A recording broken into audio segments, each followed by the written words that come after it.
ಈ ಕತೆ ಹೆಸರು ನ್ಯಾಯಕತ್ತರಿ ಅಂತ. ಇದು ಡಿ ಅಹಮದ ಬ್ಯಾರಿ ಕುಂಬಳೆ ಅನ್ನೋರು ಬರೆದಿದ್ದಾರೆ ಈ ಕಥೆನ. ಇದು ಬೇರೆ ಬೇರೆ ಜಾನಪದ ಲೋಕದಲ್ಲೂ ಪ್ರಸಿದ್ಧ ಆಗಿದೆ. ನಾನು 3-4 ಕಡೆ ಓದಿದ್ದೀನಿ ಈ ಕಥೆನ. ಪೂರ್ವ ಕಾಲದಲ್ಲಿ ತುಳು ದೇಶಕ್ಕೆ ನ್ಯಾಯಾದೇಶ ಅಂತ, ನ್ಯಾಯ ಅಲ್ಲಿ ಸರಿಯಾಗಿ ನಡೆಯುತ್ತೆ ಅಂತ ಒಂದೊಳ್ಳೆ ಪ್ರಖ್ಯಾತಿ ಇರುತ್ತೆ ಅದಕ್ಕೆ ಕಾರಣ ಏನು ಅಂದರೆ, ಅಲ್ಲಿ ನ್ಯಾಯ ವಿಚಾರಣೆಗೆ ಒಂದು ವಿಚಿತ್ರವಾದ ಸಾಧನ ಇರುತ್ತೆ. ಏನು ಅಂದರೆ ಅದು ಕತ್ತರಿ, ನ್ಯಾಯ ಕತ್ತರಿ ಅದು. ಸರಿ, ಅನೇಕ ತಲೆಮಾರುಗಳ ಹಿಂದೆ ಯಾವುದೋ ಧರ್ಮದೇವತೆ ರಾಜವಂಶಸ್ಥರಿಗೆ ಆ ಕತ್ತರಿಯನ್ನು ಕೊಟ್ಟಿದ್ದಾರೆ ಅಂತ ಪ್ರತೀತಿ ಇರುತ್ತೆ. ತಲತಲಾಂತರದಿಂದ ಅದು ಹಾಗೇ ನಡೆದು ಒಂದು ಅಮೂಲ್ಯ ವಸ್ತುವಾಗಿ ನ್ಯಾಯ ನಿರ್ಣಯಕ್ಕೆ ಆ ಕತ್ತರಿನ ಅವರು ಉಪಯೋಗಿಸ್ತಾ ಇರ್ತಾರೆ. ಆ ಕತ್ತರಿ ಹೇಗಿಟ್ಟಿರ್ತಾರೆ ಅಂದರೆ, ಒಂದು ರಾಜಪ್ರಾಸಾದದಲ್ಲಿ ಒಂದು ದೊಡ್ಡ ಜಾಗ ಮಾಡಿ ಜನ ಎಲ್ಲ ನೋಡೋಕ್ಕೂ ಆಗಬೇಕು ಆ ಥರ ಅದರ ಮೇಲೆ ಆ ಕತ್ತರಿಯನ್ನು ಇಟ್ಟಿರ್ತಾರೆ. ಹೇಗೆ ಮಾಡ್ತಿರ್ತಾರೆ ನ್ಯಾಯ ಅಂದರೆ, ಈಗ ಏನಾದ್ರು ಇಬ್ರಿಗೆ ಜಗಳ ಆದರೆ ಇಬ್ಬರೂ ಹೋಗ್ಬಿಟ್ಟು ಆ ಕತ್ತರಿ ಹತ್ರ ಹೋಗೋದು. ಜನನೂ ಎಲ್ಲ ಇರ್ತಾರೆ. ಆವಾಗ ಕತ್ತರಿ ತೂಗಾಡಿಸಿಟ್ಟಿರ್ತಾರೆ ಆ ಕತ್ತರಿನ. ವಾದಿ ಪ್ರತಿವಾದಿ ಇಬ್ಬರು ಅಲ್ಲಿ ಹೋಗ್ಬಿಟ್ಟು ನ್ಯಾಯ ಕತ್ತರಿ ಹತ್ರ ಹೋಗ್ಬಿಟ್ಟು ಅವ್ರವ್ರ ವಿಚಾರ ಏನಿರುತ್ತೋ ಅದನ್ನೆಲ್ಲ ಹೇಳೋದು. ಹೀಗೆ ನನ್ನ ಮೋಸ ಆಗಿದೆ ಹೀಗೆಲ್ಲ ಹೇಳಿಬಿಟ್ಟು ಒಬ್ಬರು ಕೈಯನ್ನು ಕತ್ತರಿ ಮಧ್ಯದಲ್ಲಿ ಇಡೋದು. ಅದು ನ್ಯಾಯ ಸರಿಗಿದ್ದರೆ ಕತ್ತರಿ ಅವ್ರಿಗೇನು ಘಾಸಿ ಉಂಟು ಮಾಡೋದಿಲ್ಲ. ಆದರೆ ತಪ್ಪಾಗಿ ನಡ್ಕೊಂಡವ್ರ ಕೈಗೆ ಗಾಯ ಆಗ್ತಾ ಇರುತ್ತೆ.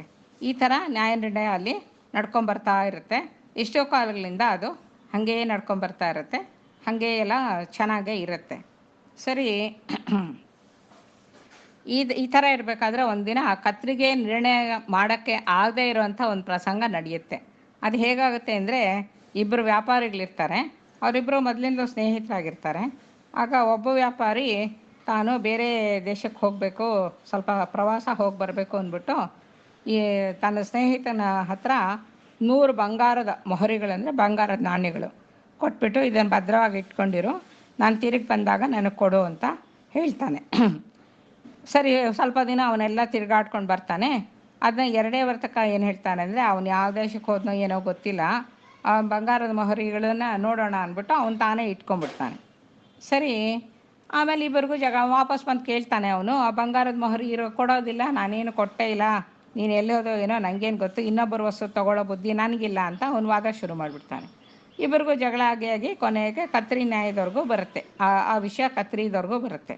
ಸರಿ, ಕೆಲವರೆಲ್ಲ ನ್ಯಾಯ ನಿರ್ಣಯ ಮಾಡೋರೆಲ್ಲ ಸೇರಿಕೊಂಡು ಒಂದಿನ ನೋಡ್ತಾರೆ. ಒಂದಿನ ನೋಡ್ಬಿಟ್ಟು ಇಂಥ ಹಸಿ ಸುಳ್ಳು ಯಾರು ಹೇಳ್ತಾರೋ ನೋಡ್ತಾರೆ, ನಮಗೆ ಗೊತ್ತಾಗಲಿ ಅಂದ್ಬಿಟ್ಟು ಎಲ್ಲ ನಿಂತ್ಕೊಂಡು ನೋಡ್ತಾ ಇರ್ತಾರೆ. ಒಂದಿನ ಗೊತ್ತು ಮಾಡಿ ಇಬ್ಬರು ವಾದಿ ಪ್ರತಿವಾದಿ ಇಬ್ಬರೂ ಆ ನ್ಯಾಯದ ಕತ್ತರಿ ಹತ್ರ ಬರ್ತಾರೆ. ಬಂದಮೇಲೆ ಮೊದಲನೇವನು ದುಡ್ಡು ಕೊಟ್ಟಿರ್ತಾನಲ್ಲ, ಅವನು ಹೋಗ್ಬಿಟ್ಟು ಹೇಳ್ತಾನೆ, ಈ ಥರ ನಾನು ಪ್ರವಾಸ ಹೋದಾಗ 100 ಮೊಹರುಗಳನ್ನ ಕೊಟ್ಟಿದ್ದೀನಿ ಇವನಿಗೆ ಇಟ್ಕೊಂಡಿರು ಅಂತ. ಆದರೆ ಎಣಿಸ್ಕೊಟ್ಟಿದ್ದ ದುಡ್ಡನ್ನು ಇವನು ಇಲ್ಲ ಅಂತ ಅಲ್ಲ, ನಾನು ಹೇಗೆ ಈ ವಿಷಯವನ್ನು ತಡ್ಕೊಳ್ಳೋದು ಅಂತ ಇಷ್ಟು ಗೊತ್ತಿದ್ರೂ ಧೈರ್ಯವಾಗಿ ಇಷ್ಟು ಸುಳ್ಳು ಹೇಳ್ತಾನಲ್ಲ, ಇವನು ಹೇಗೆ ಮಾಡ್ತಾನೋ ನೋಡಬೇಕು ಅಂತ ಅವನು ಹೇಳ್ತಾನೆ. ಸರಿ, ನ್ಯಾಯ ನಿರ್ಣಯದ ದಿನ ಈ ಮೊಹರು ಇಸ್ಕೊಂಡಿರ್ತಾನಲ್ಲ, ಅವನು ದೊಡ್ಡ ಶ್ರೀಮಂತನ ವೇಷ ಹಾಕ್ಕೊಂಡು ಕೈಯಲ್ಲಿ ಒಂದು ದಂತದ ಕೋಲು ಹಿಡ್ಕೊಂಡು ಬಂದಿರ್ತಾನೆ. ದಂತದ ಕೋಲು ಹಿಡ್ಕೊಂಡು ಶ್ರೀಮಂತನ ಹಾಕಿ ಬಂದಿರ್ತಾನೆ. ಸರಿ, ವಾದಿ ಅವನ ವಾದ ಹೇಳಿಬಿಟ್ಟು ಪಕ್ಕಕ್ಕೆ ಹೋದ ತಕ್ಷಣ 2ನೇ ಪ್ರತಿವಾದಿ ಏನು ಮಾಡ್ತಾನೆ, ತನ್ನ ಕೋಲನ್ನು ತೆಗೆದು ಮೊದಲನೇ ವಾದಿ ಕೈ ಕೊಟ್ಬಿಡ್ತಾನೆ. ಕೊಟ್ಬಿಟ್ಟು ಹೇಳ್ತಾನೆ, ನಾನೇನು ಅವ್ನ ದುಡ್ಡು ತೊಗೊಂಡು ಇಲ್ಲ, ಪರರ ಸುತ್ತ ತಗೊಳ್ಳೋ ಅಭ್ಯಾಸ ನನಗಿಲ್ಲ, ನನ್ನ ಹತ್ರ ಅವ್ನು ಯಾವ ದುಡ್ಡು ಇಲ್ಲ ಅಂತ ಹೇಳ್ಬಿಟ್ಟು ಕೈ ಇಡ್ತಾನೆ. ಕತ್ತರಿ ಏನು ಮಾಡಲ್ಲ, ಸುಮ್ಮನೆ ಇದ್ಬಿಡುತ್ತೆ. ಆವಾಗ ಜನಕ್ಕೆಲ್ಲ ಆಶ್ಚರ್ಯ ಆಗೋಗುತ್ತೆ, ಯಾರಾದರೂ ತಪ್ಪು ಮಾಡಿರಲೇಬೇಕಲ್ವ, ಹೇಗೆ ಹೀಗಾಗ್ತಿದೆಯಲ್ಲ ಹೇಗೆ ಅಂತ ಎಲ್ಲ ಯೋಚನೆ ಮಾಡ್ತಾ ಇರ್ತಾನೆ. ಅಷ್ಟರಲ್ಲಿ ಒಬ್ಬ ಬುದ್ಧಿವಂತ ಇರ್ತಾನೆ, ಅವನಿಗೆ ಹೊಡೆದು ಬಿಡುತ್ತೆ ಇವನೇನು ಉಪಾಯ ಮಾಡಿರ್ಬೋದು ಅಂತ. ಅವನೇನು ಮಾಡ್ತಾನೆ,